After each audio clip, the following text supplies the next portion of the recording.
Hello everyone, good afternoon.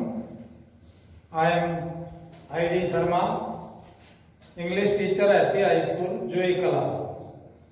Tense की जानकारी में आज पास्ट टेंस का last portion, past perfect continuous tense की चर्चा आज हम करेंगे, जिसको हिंदी में पूर्ण व जारी भूतकाल। ऐसा कार्य जो भूतकाल में आरंभ होकर कोई घटना या कार्य उसका कुछ भाग पूर्ण हो चुका था और कुछ अभी चल रहा था, जारी था।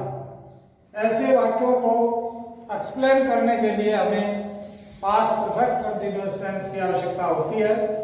हिंदी में पहचान के लिए वाक्यों के अंत में रहा था, से रहा था, टाइम के साथ चर्चा होती है। से रहा था, से रही थी, से रहे थे। इसमें टाइम, ड्यूरेशन ऑफ टाइम या तो अनिश्चित समय दिया होता है या फिर पॉइंट ऑफ टाइम निश्चित समय दिया होता है। निश्चित समय के लिए हम लिंकर सिंस का प्रयोग करते हैं और अनिश्चित समय के लिए फॉर का प्रयोग करते हैं। अब formation of this tense, affirmative sentence बनाने के लिए सबसे पहले कर्ता यानी सब्जेक्ट और सब्जेक्ट के बाद हेल्पिंग वर्ब हैड बीन। सभी कर्ताओं, सभी सब्जेक्ट्स के साथ हैड बीन का प्रयोग और वर्ब की फर्स्ट फॉर्म के साथ आईएनजी यानी आईएनजी फॉर्म, देन ऑब्जेक्ट, फिर सिंस या for, duration of time for, point of time since, plus time जो भी दिया हुआ है, 2 घंटे से, 10 मिनट से, 5 दिन से, 6 महीने से या फिर सुबह से शाम से, पॉइंट ऑफ टाइम जो भी दिया है।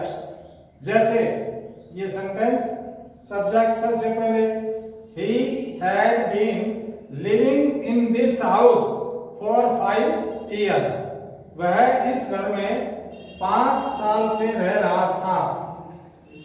इसी को अगर नेगेटिव फॉर्म में कन्वर्ट करना चाहें तो नोट को आप हेल्पिंग वर्ब हैड और बीन के बीच में रखेंगे।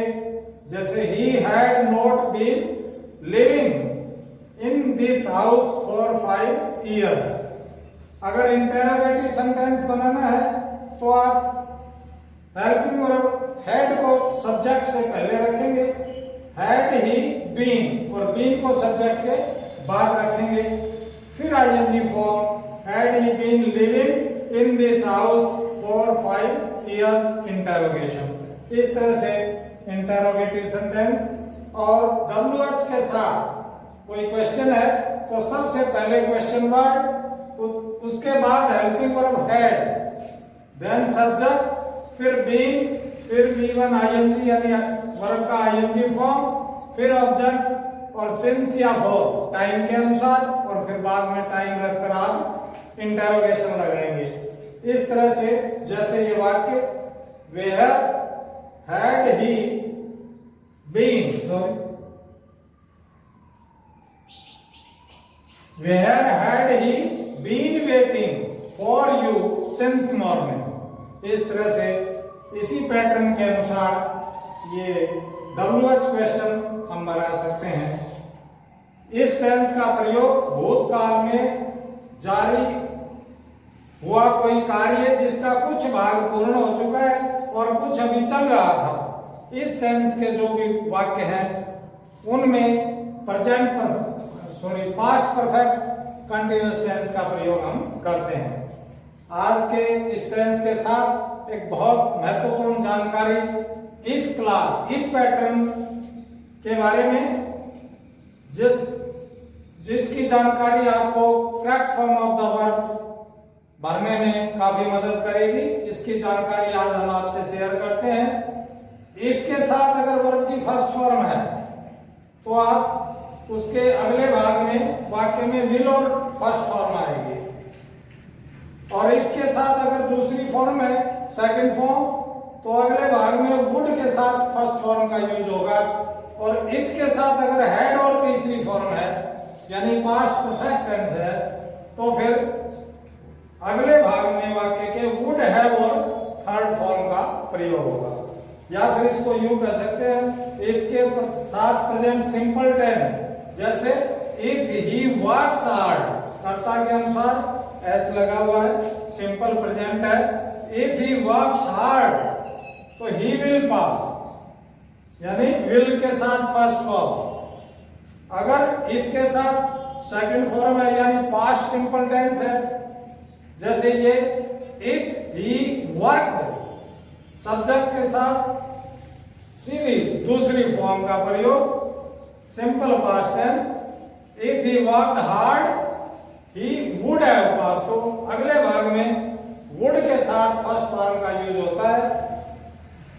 और इफ के साथ अगर पास्ट परफेक्ट टेंस है, यानी कि हैड के साथ तीसरी फॉर्म है, तो वाक्य के अगले भाग में वुड हैव और तीसरी फॉर्म का प्रयोग करें। जैसे if he had worked hard, past perfect tense, if के साथ पास्ट परफेक्ट है तो अगले भाग में he would have passed, would modal और वुड का पास्ट वुड हैव पास्ट। इस तरह से एक पैटर्न की जानकारी आपको correct form of the verb या यूज ऑफ टेंस में काफी सहायक सिद्ध होगी। इसको आप फॉलो कीजिए, और कोई आपको कन्फर्म में कहीं कोई दिक्कत हो तो आप हमारे व्हाट्सएप नंबर पर शेयर कर सकते हैं। आज का वीडियो यहीं तक। नेक्स्ट वीडियो में हम फ्यूचर टेंस की जानकारी आरंभ करेंगे। Thank you very much.